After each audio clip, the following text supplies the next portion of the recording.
Good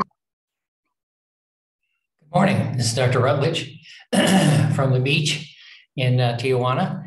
And I got a nice letter today from a foreign patient far away. And so I'm going to answer some of her questions. There's a lot here, so this will take a while. My apologies.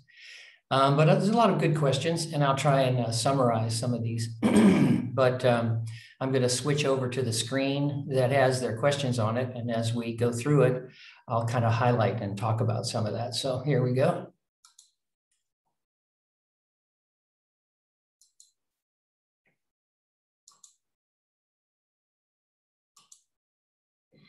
Okay, so here's my letter. Hello, doctor. And she's from another country.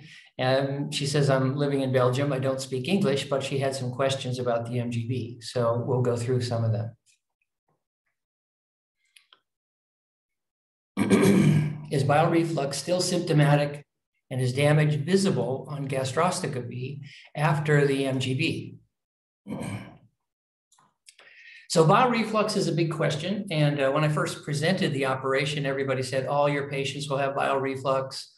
The MGB will be bad. And the reason they said that is because there was another operation done many years ago by a Dr. Mason. He was one of the inventors of the of bariatric surgery in the whole world.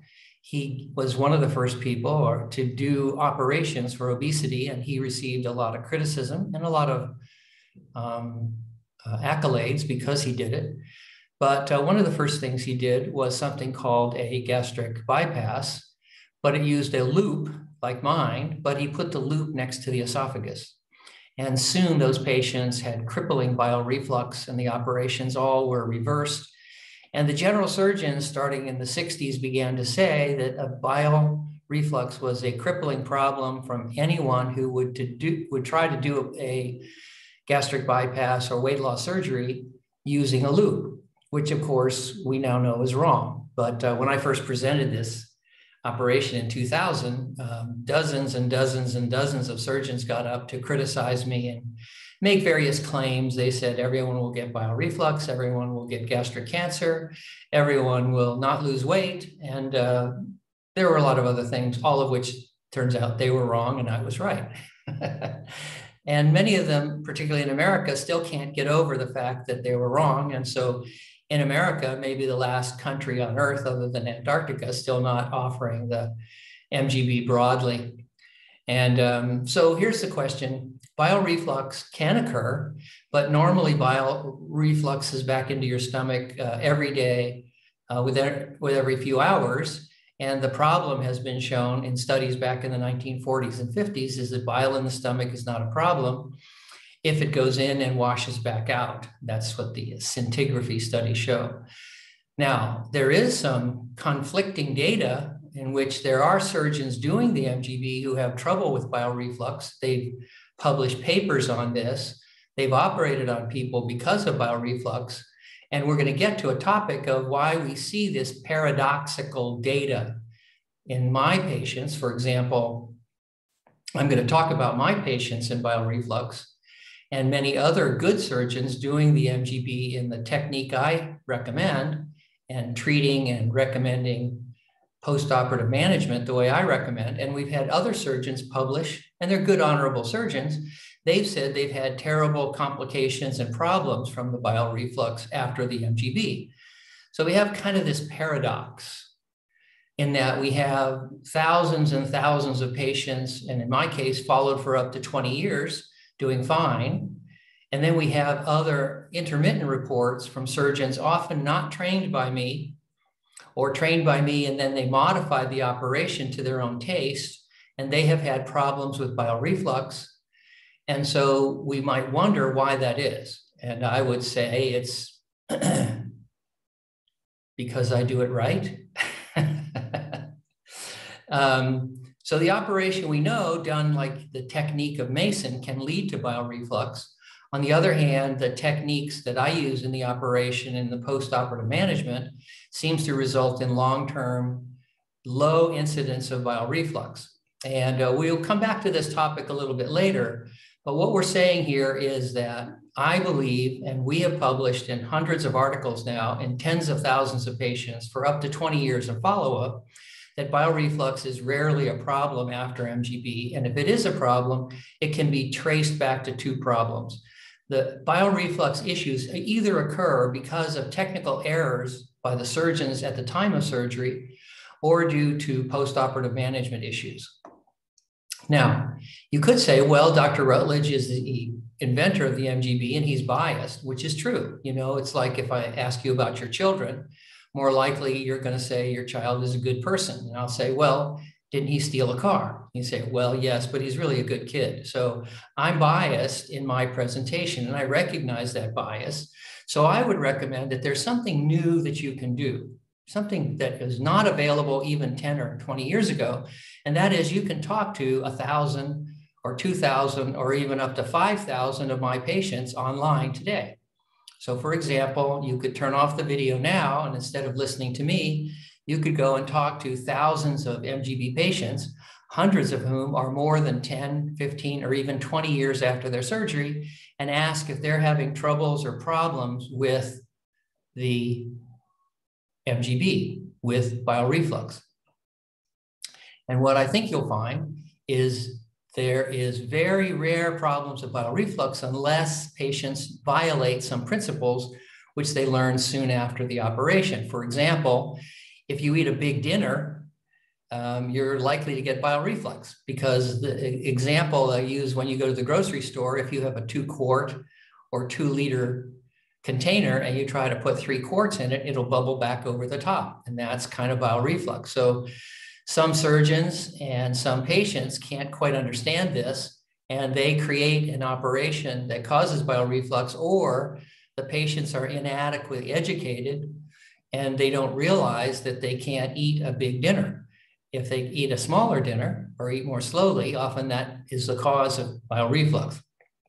Now, because of this confusion, we can then get problems where the surgeons will see a patient with bile reflux, not understand this little paragraph I just presented to you, and they'll operate. And we've seen people convert people to Roux-en-Y, and then they've come back to me saying, I still have reflux.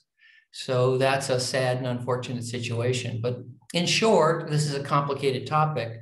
But what we can say to you is bile reflux done in an MGB, done by an excellent surgeon, by a well-educated patient, is a rare complication, even up to 20 years post-op. Conversely, there's other kinds of reflux, most particularly acid reflux, and that's very common in the sleeve gastrectomy, even in the best hands. So my bias is if you have a concern about reflux, the MGB may be the best choice, but it's important to remember the surgeon's technique, and the patient factors. Okay. Now, the next thing we often hear is that the mini gastric bypass can cause long-term stomach and esophageal cancer. And she said, quote, it's banned in France. Well, that brings up the example I talked about before. The French study appears to have really bad outcomes. And it seems to me it was done by surgeons who were doing either their own technique or something unusual. And I happen to know a little bit of details about the surgeons, that they were not trained by an MGB surgeon who is skilled. They did not speak to me about it. They just read my old article and then called it a 1 anastomosis gastric bypass. And they had major complications, and the whole country of France was stopped using the MGB for a period of time. And then they changed some guidelines. And I won't go any more criticism, but I think the French study is a good example. Is you can get major complications if you do an operation incorrectly. And my bias is the French study was a very well done study of an MGB done badly. And so the risk of long-term stomach cancer seems to be much lower in MGB than it is the sleeve gastrectomy or the Roux-en-Y. We know that long-term studies of the operation that we do for the mini gastric bypass, which is called a Billroth 2, shows no increased risk of gastric cancer over the long term. And the one studies that do show slight elevations are done in patients who had the operation for gastric ulcer or duodenal ulcer. And we know that gastric ulcer is associated with a cancer-causing bacteria called H. pylori. So we'll go into this more detail. But the other thing I would say is our research shows that that the long-term success and avoidance of serious illnesses after MGB is much greater than the risks.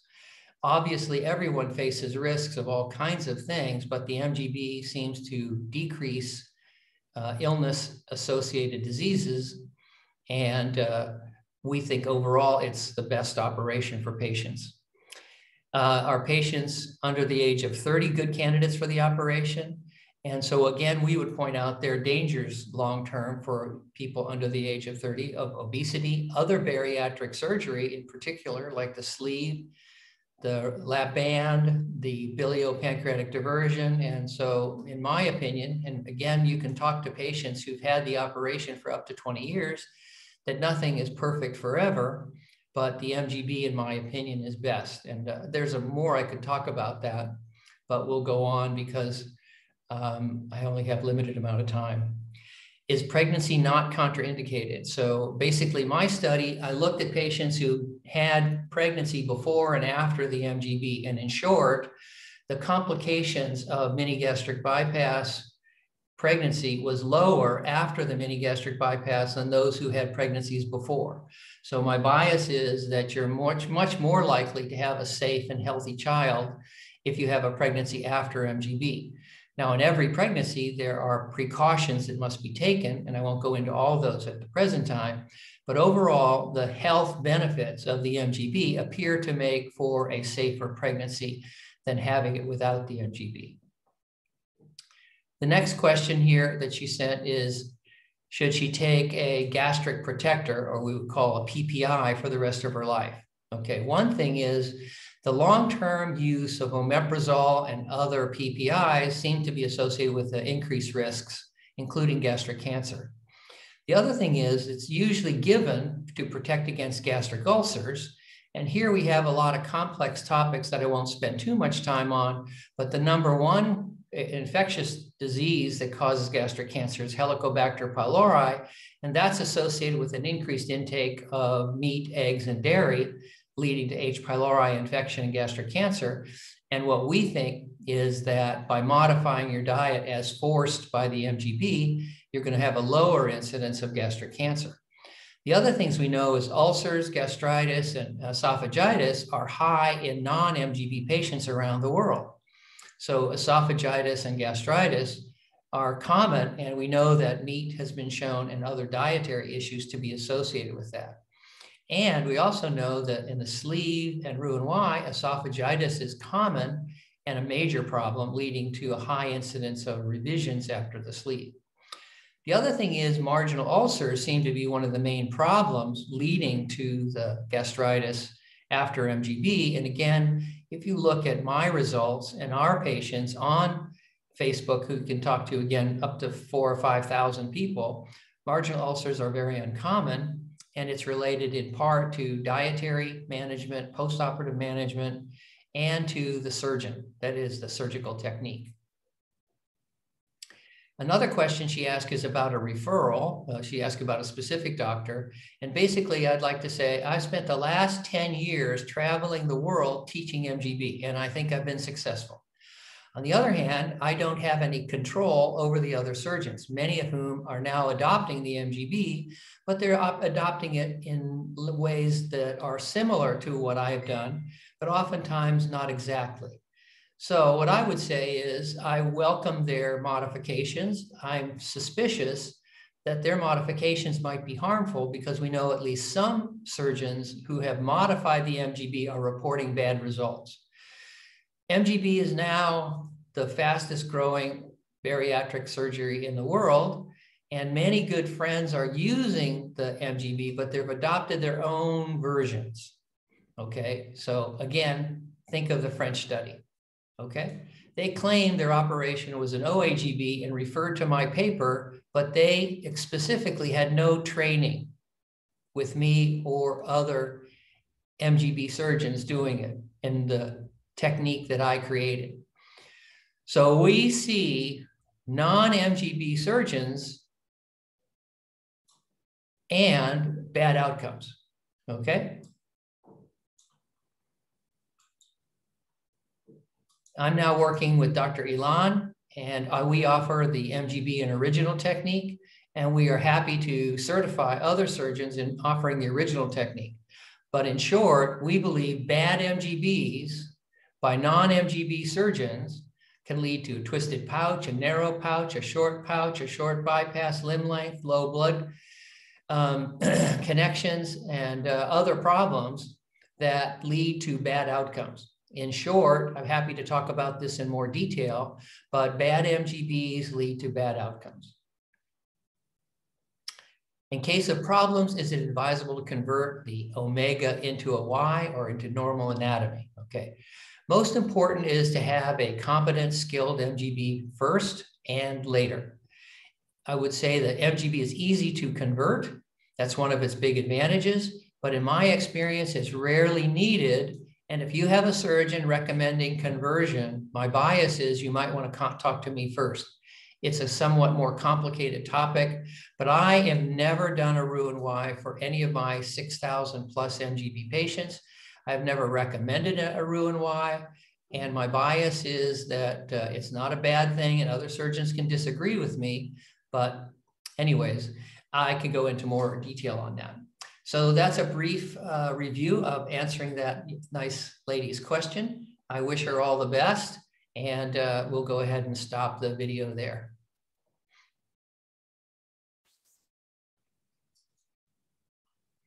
Thank you all very much. Goodbye.